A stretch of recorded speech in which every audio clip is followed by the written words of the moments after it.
Day to day ഇംഗ്ലീഷിലേക്ക് എല്ലാവർക്കും സ്വാഗതം. നമുക്കിന്ന് വിൽ ഉപയോഗിച്ചുള്ളതായ കുറച്ച് സെൻറ്റൻസുകൾ പ്രാക്ടീസ് ചെയ്യാം. വിൽ എന്നത് ഇംഗ്ലീഷിലെ ഒരു മോഡൽ വെർബാണ്. ഭാവി ചെയ്യാൻ പോകുന്ന കാര്യത്തെ അല്ലെ പ്രവൃത്തിയെ സൂചിപ്പിക്കാൻ വേണ്ടി വിൽ ഉപയോഗിക്കുന്നു.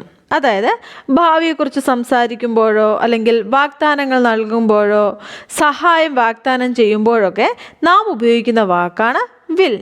ഫോർ എക്സാമ്പിൾ, ഞാൻ നാളെ പാർക്കിൽ പോകും, അല്ലെങ്കിൽ നിൻ്റെ ഹോംവർക്ക് ഞാൻ നിന്നെ സഹായിക്കാം എന്നൊക്കെ നാം പറയേണ്ട സന്ദർഭങ്ങളിൽ വിൽ ഉപയോഗിക്കുന്നു. അതായത് നമ്മൾ എന്താണ് ചെയ്യാൻ ഉദ്ദേശിക്കുന്നത് അല്ലെ സംഭവിക്കുമെന്ന് നമ്മൾ കരുതുന്നത് അവ പ്രകടിപ്പിക്കുവാൻ വേണ്ടി നാം വിൽ ചേർത്താണ് പറയേണ്ടത്. സബ്ജക്റ്റ് ഏതായാലും അതിനോടുകൂടെ വില്ലും അതിനുശേഷം വേർബിൻ്റെ ബേസ് ഫോം അല്ലെ V1 ചേർത്ത് പറഞ്ഞാൽ പോകും, കാണും, അനുഭവിക്കും, എടുക്കും എന്നൊക്കെ ഈസി ആയിട്ട് നമുക്ക് പറയുവാൻ കഴിയും. വില്ല് ഉപയോഗിച്ച് വിശദമായൊരു വീഡിയോ ഞാൻ ചെയ്തിട്ടുണ്ട്. അത് കാണാത്തവർ കാണുമല്ലോ, ഇല്ലെങ്കിൽ ഞാൻ താഴെ കൊടുത്തിരിക്കാം. ഇന്ന് നമുക്ക് വില്ല് ഉപയോഗിച്ച് കുറച്ച് സെൻറ്റൻസുകളോട് പ്രാക്ടീസ് ചെയ്താലോ? വീഡിയോ ഇഷ്ടമായാൽ ലൈക്ക് ചെയ്യുമല്ലോ. ഞാൻ നാളെ എൻ്റെ ഗ്രാൻഡ് പേരൻസിനെ സന്ദർശിക്കും. അത് നമുക്ക് എങ്ങനെ പറയാൻ കഴിയും? I will visit my grandparents tomorrow.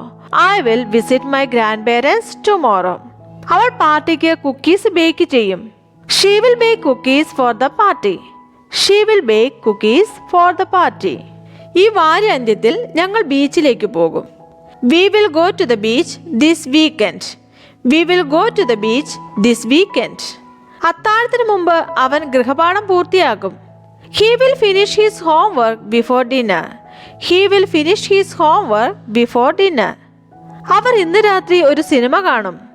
They will watch a movie tonight. They will watch a movie tonight. ഉച്ചഭക്ഷണത്തിന് ഞങ്ങളോടൊപ്പം ചേരുമോ? Will you join us for lunch? Will you join us for lunch? ഞാൻ നിങ്ങളെ നാളെ വിളിക്കാം. I will call you later. I'll call you later. അവൾ അടുത്ത മാസം ഒരു പുതിയ ജോലി തുടങ്ങും. She will start a new job next month. She will start a new job next month. ഞങ്ങൾ നിങ്ങളുടെ വാർഷികം ആഘോഷിക്കും. We will celebrate your anniversary. We will celebrate your anniversary.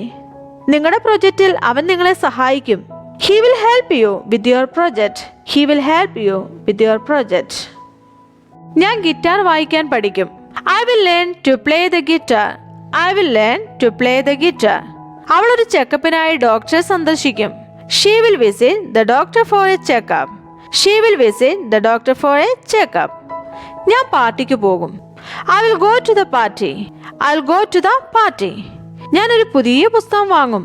I will buy a new book. I will buy a new book. നിങ്ങളുടെ കുട എനിക്ക് കടം തരാമോ? Will you lend me your umbrella? Will you lend me your umbrella?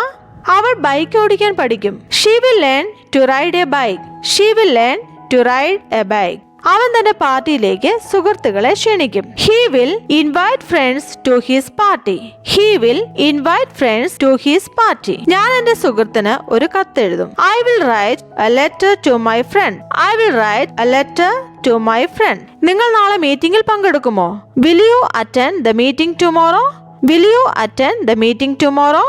ഞാൻ ആരോഗ്യകരമായ ഒരു ജീവിതശൈലി സ്വീകരിക്കും. I will adopt a healthier lifestyle. I will adopt a healthier lifestyle.